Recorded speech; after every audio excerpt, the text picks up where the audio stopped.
I'm sitting on the floor today and I have a slice of watermelon so you guys know what's going down. I am in a weird mood today and I'm giving you guys my monthly wrap up. If you missed this freak show last time, essentially I'm in a really weird mood today. I'm not having a bad mental health day. I'm totally fine. I'm just weird. I'm not bored, but I might be bored. I don't know what's going on with me, but filming makes me feel better. So I'm gonna film today and I'm gonna give you guys my, oh my god, what month are we in? My December wrap up. And I'm gonna do it while I eat some watermelon.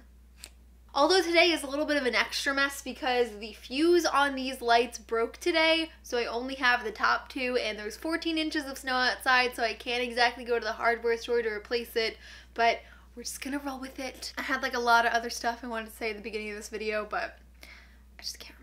So in the month of December, I read 6 books. I have no idea how it happened. I legitimately thought I read 3 until I started counting for this video, so it ended up being a surprisingly successful month. The first book I finished in the month of December is Before the Devil Breaks You by Libba which I have been raving about non-stop since last month. I'm afraid to eat it because I don't want to get watermelon juice all over my makeup, but I'm just hungry. Before the Devil Breaks You is book 3 in the Diviner series by Libba, and it is absolutely amazing. If you haven't heard me rave about the Diviners yet, I don't know where you've been since November. It's a paranormal YA novel set in 1920s New York. It's about teens who have a bunch of different special powers and they're investigating ghosts, and it's also a really diverse cast. There's so much greatness in this novel, and I think Before the Devil Breaks You was definitely my favorite out of all 3. I have like a huge love in my heart for the Diviners, and Lair of Dreams was one of the most satisfying sequels ever. But there's something about Before the Devil Breaks You that just took the entire story to a totally new level, and I'm going to be so pissed if Libba takes another 4 years to publish the next installment because I need it now. Everything about the Diviners is great. The writing, the setting, the characters, the plot, literally everything is so good. If you haven't read the Diviners yet, you absolutely need to. Next book I read in the month of November is The Woman in Cabin 10 by Ruth Ware. I've been getting into more thrillers recently and I've been trying to progressively read more, so I thought delving into some of the more hyped up ones that I've heard a lot of people talk about might be a good way to reintroduce myself to the genre. Unfortunately, I didn't love The Woman in Cabin 10. Out of all of the adult psychological thrillers I've read over the past few years, this is probably my least favorite. For the most part, I felt like nothing happened for the majority of the story. I found most of the book very, very anticlimactic. I didn't think there was anything particularly special about the plot or special about the characters. It was very mediocre. There is also like a non-consensual groping scene that is just totally passed over, and I don't understand why it wasn't addressed. It made me very uncomfortable to read. But I did find the ending of this book very satisfying. It was exciting. It was really what like pulled through for this book for me. I think I gave it like 3 or 3.5 stars.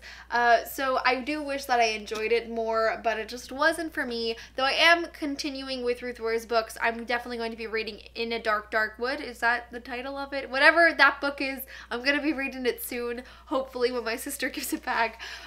So I am interested enough to continue. Listen, I feel like I'm not doing a great job explaining the books in this video because of my headspace, but all my Goodreads reviews for all of these are linked below. So this book that I'm going to mention very quickly isn't actually a part of my official December wrap up because I am still reading it, but I read it all throughout December. I started it very early in December.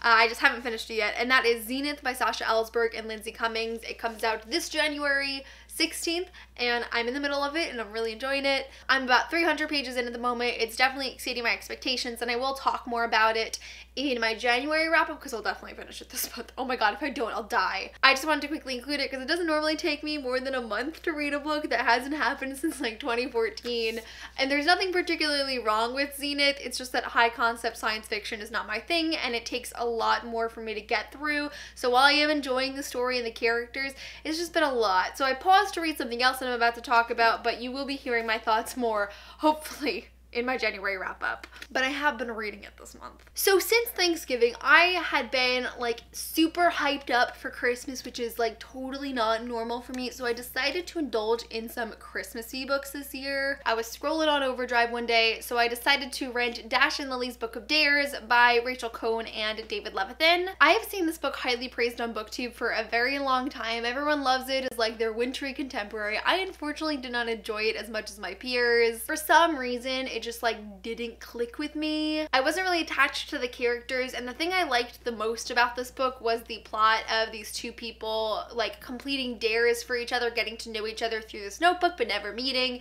But they met sooner than I expected, and after that just like all of the magic was gone and I was really trudging through the ending. I ended up giving Dash and Lily's Book of Dare 3 stars, I think, just because it wasn't for me. Like, I was super into it in the beginning because it was the holiday season, it was very festive, and like I said, I liked the beginning of the plot, but nearing the end of the book it wasn't enjoyable anymore.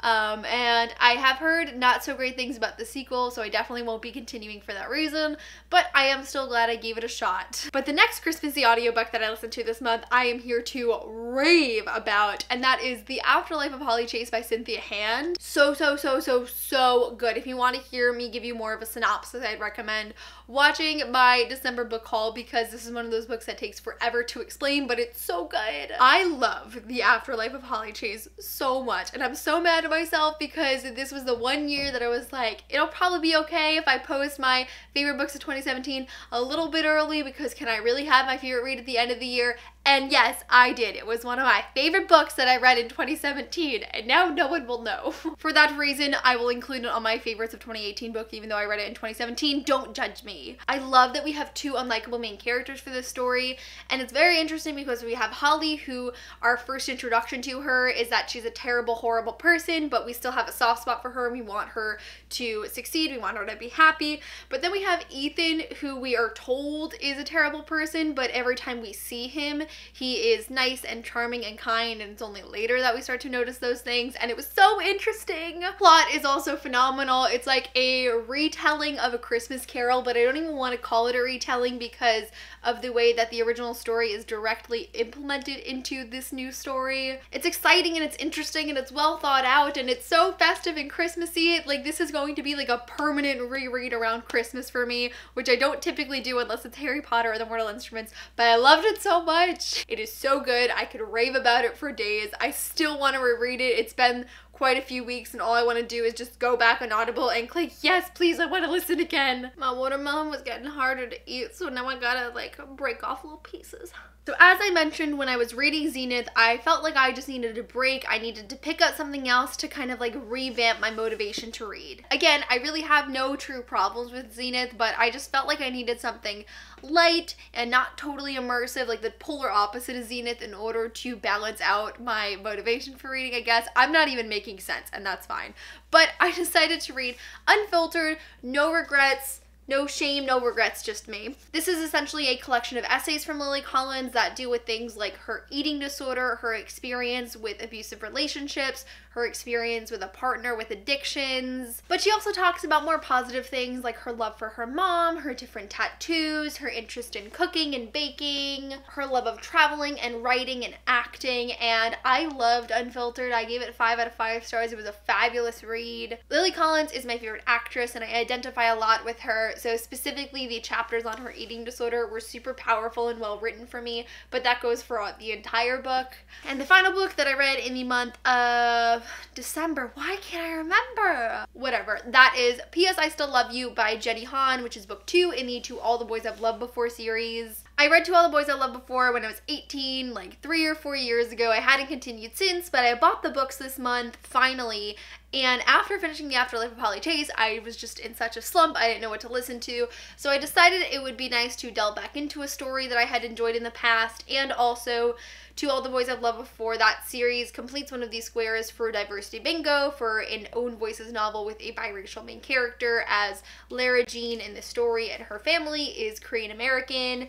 And so it wasn't something I was totally expecting to read this year, but like I had the chance to squeeze in one more book for diversity bingo, so I did, and that wrap up is coming. It's filmed, it's gonna be here soon, and the same goes for my Deathly Hallows review because so many people have been asking me about it. I promise it's coming. Unfortunately, I didn't love P.S. I Still Love You as much as I enjoyed To All the Boys I've Loved Before. It suffers from second book syndrome in my opinion, where the sequel is never as great as book 1. My favorite thing about this series will always be the family dynamics. I love whatever a powerful relationship this group of three sisters have and how supportive their father is.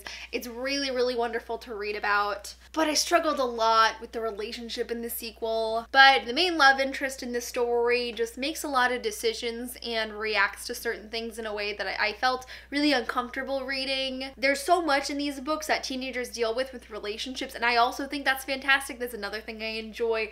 But I couldn't love it as much because I was so uncomfortable with the way that the characters were acting towards each other. Also, while book 1 in this series is like based on the trope of a love triangle, that's the whole concept of book 1, book 2, I thought we had strayed away from that, and then there was another love triangle that is introduced, and I found it so unnecessary because everything that happened with the main couple did not need to happen with the introduction of a second love interest. Their problems were complex and developed enough where they didn't need another driving force, and with the introduction of this character, I felt like they were being glorified while the person that we had come to love was being villainized, and I just hate it when I feel like an author is telling me and forcing me how to feel. Clearly, I feel a little bit passionate about my critiques about this book, but the positive thing is I was so consumed with a need to understand what happened and just like a need to finish this book to feel more satisfied because I was so uncomfortable while reading it that for the first time ever I had to stop listening to the audiobook and find my place in the physical book and just read it in one night until 2 in the morning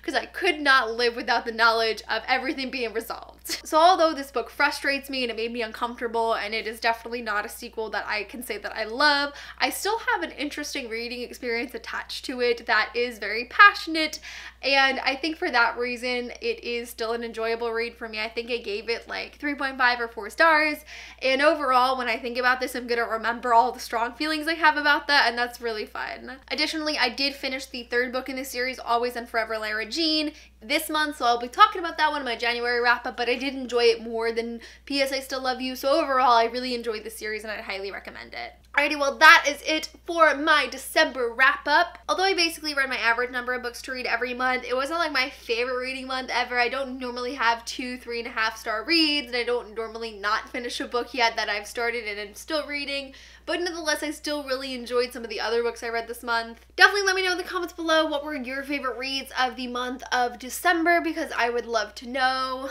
Thanks for sticking with me while I eat watermelon and talk about books from the floor again. I promise I will be a-okay tomorrow. But that is it for this video. Thank you guys so much for watching, and I will see you soon for a new one. Bye!